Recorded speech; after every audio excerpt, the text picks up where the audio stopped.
Hey, it's day 20 of a 22 40-day fast that I'm doing. And I'm so glad you're tracking along, whether it be on YouTube, Facebook, or Instagram. Keep sending those questions because I'm answering 40 questions in 40 days around long-term fasting. And so I've had a question come in, what does fasting mean for me? Or what is a fast? What do I classify as a fast? So I'm just going to talk a little bit about that, a bit more of my personal journey around this. And of course, it can mean a whole bunch of different things for a whole bunch of different people. But the first time I ever heard someone say that they were going without chocolate for Lent, I did in my heart mock a little bit because I thought, man, that is such a small thing. But as I have got into fasting, I've realized, mocking actually isn't the right response there, because for each person, they have a revelation around what their capacity is and what the Spirit's leading them into.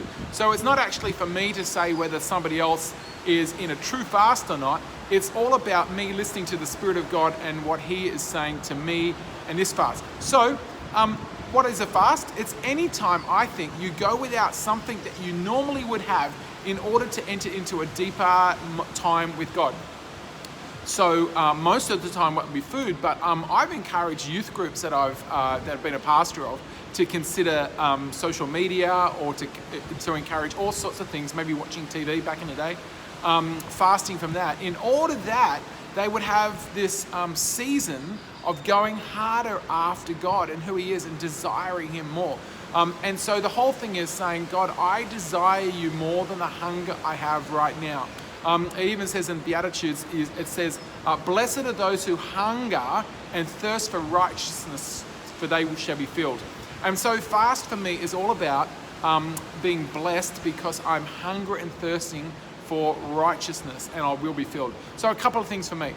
For me, it's all about going no food. Now, there are others, of course, who enter into a Daniel fast. So they'll go without meat or delicacies to enter into the fast that's mentioned in Daniel. But for me, it's about no food. Some people even go like an Esther fast, where they go with nothing for 3 days. I have never done that, and I'm not skeptical about that. But I'm just like, man, that would be taking me, even though I fast long term, that would be taking me to the edge, I think, of my sanity. So I guess you've got to get a revelation around that. And the important thing to remember is that the Spirit of God is the moderator of your fast. What does that mean? It means this. It's not a book you've read.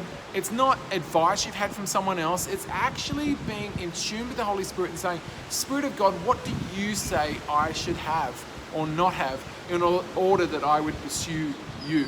So for me, I generally now will have orange juice, apple juice. I will have some soft drinks at times because I need some sugar, maybe in the afternoon. I will drink milk, and at times I'll have flavored milk. And at night before I go to bed, I might say have some hot milk with some chocolate powder stirred into that, and of course being careful with powders. And there'll be times where I'll have some soup. I try to avoid that because I find that if I have soup, what happens is I go from a really liquidy type soup to sometimes being all it is just a blended dinner.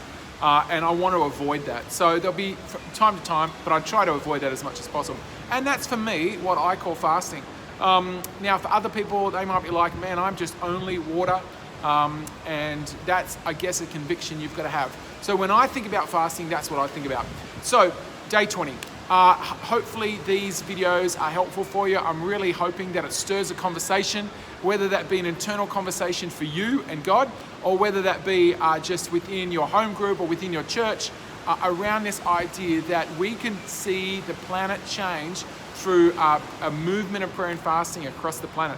So if this is helpful for you, can I encourage you to like and share, send a question in. This question today came from a mate on Facebook, so that was really helpful. And I've got a few more questions coming in from Facebook, so I will attempt to answer those ones as well. And if you're on YouTube, by all means, like and subscribe. That'll be really helpful. Send me questions there as well. Have a blessed day, day 20, halfway through, and feeling pretty good. So God bless you. Have a great day.